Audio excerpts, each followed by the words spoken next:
Soybean রান্না করার জন্য প্রথমে গরম জলে 1 চা চামচ লবণ দিয়ে এর মধ্যে আধা ঘন্টার জন্য সয়াবিনগুলোকে ভিজিয়ে রাখতে হবে। এরপর আধা ঘন্টা পর এভাবে চেপে চেপে পানিটুকু ফেলে দিয়ে এভাবে আরেকটা প্লেটে নিয়ে নিতে হবে।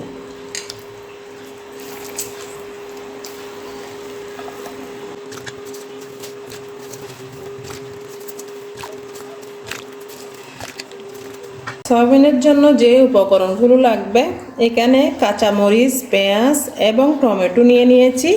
এগুলাকে এবারে স্লাইস করে কেটে নিব।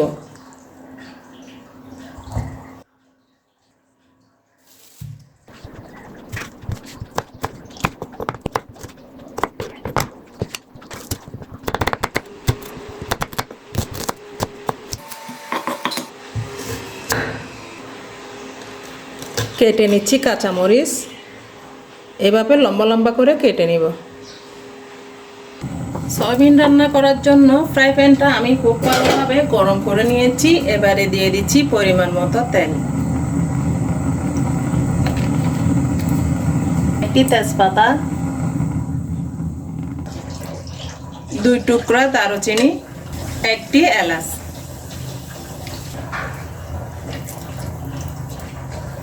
এবারে দিয়ে দিচ্ছি কাঁচামরিচ। খেয়াল রাখতে হবে যাতে গরম মশলাগুলো পুড়ে না যায়।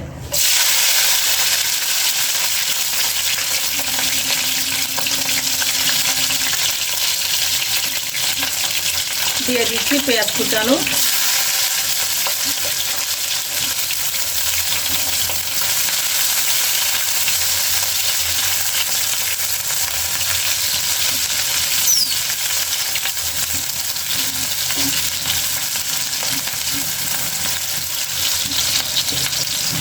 হালকাভাবে ভেজে নিব।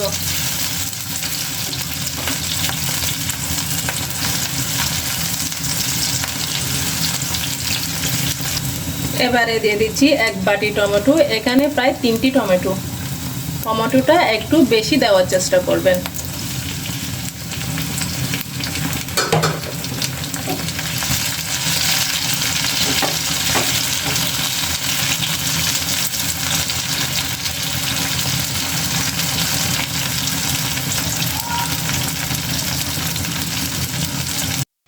কিছুক্ষণের জন্য ঢেকে দিচ্ছি।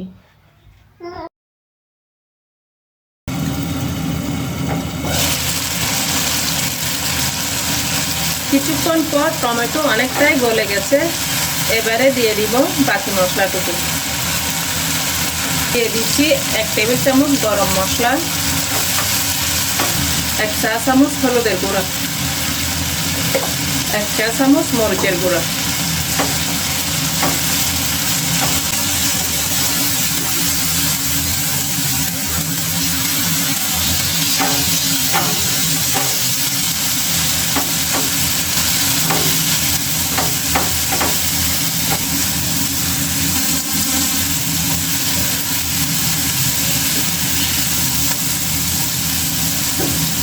সামান্য পানি দিয়ে আরো ভালোভাবে কষিয়ে নিতে হবে।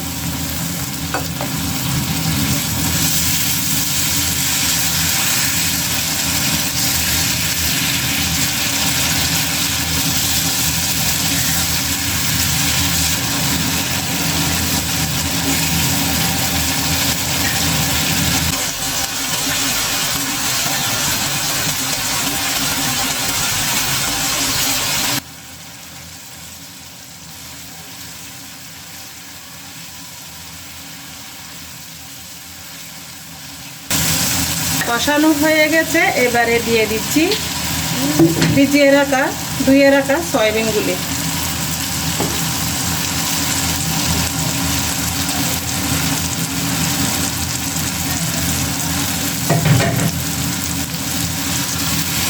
সামান্য করে পানি দিয়ে আরো ভালোভাবে কষিয়ে নিব।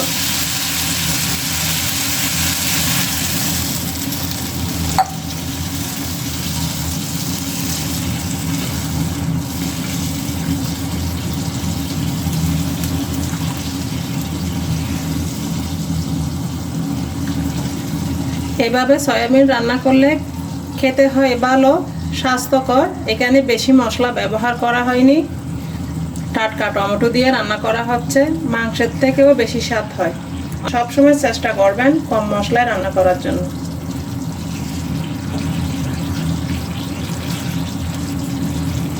এখানে ঝোল গাঢ় হওয়ার কারণ হচ্ছে এখানে বেশি টমেটো ব্যবহার করা হয়েছে, একদমই কম মশলায় রান্না করেছি।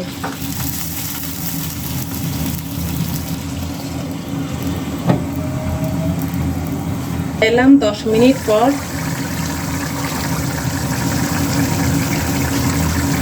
এবারে দিয়ে দিব কাইসা বিচি।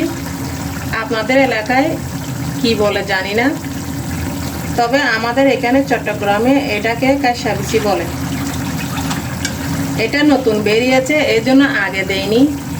এখন দিলে এটা আস্তে আস্তে থাকবে। প্রথমে দিলে এটা সিদ্ধ হয়ে ভেঙে যেত, গলে যেত, খেতে ভালো লাগতো না, এর জন্য এইটা আমি দিয়ে দিচ্ছি।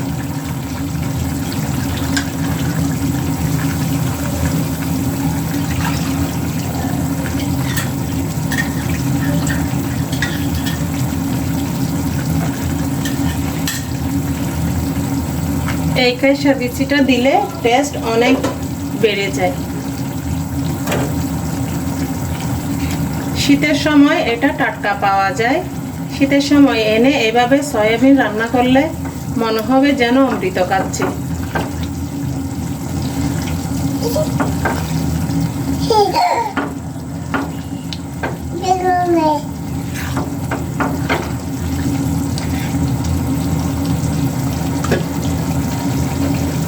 আরো 10 মিনিটের জন্য ঢেকে দিচ্ছি। 10 মিনিট পর আবার আপনাদেরকে দেখাবো কেমন হয়েছে।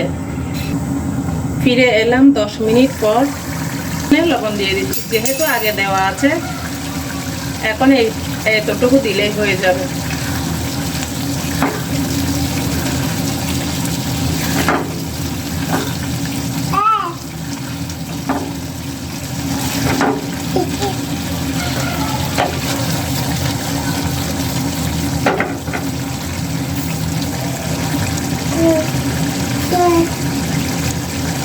এবারে উপর থেকে দিয়ে দিচ্ছি স্লাইস করা টমেটো।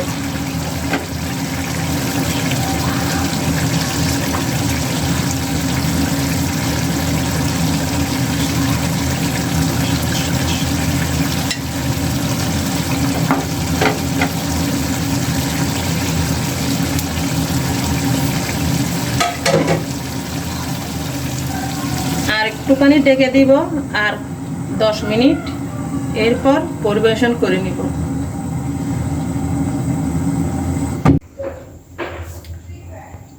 দশ মিনিট পর ফিরে এলাম। দেখুন টমেটোগুলো হয়ে গেছে আর বিচিগুলোও হয়ে গেছে, আস্তে আস্তে এবং নরম সফট হয়ে গেছে। এবারে এগুলাকে নামিয়ে নিব।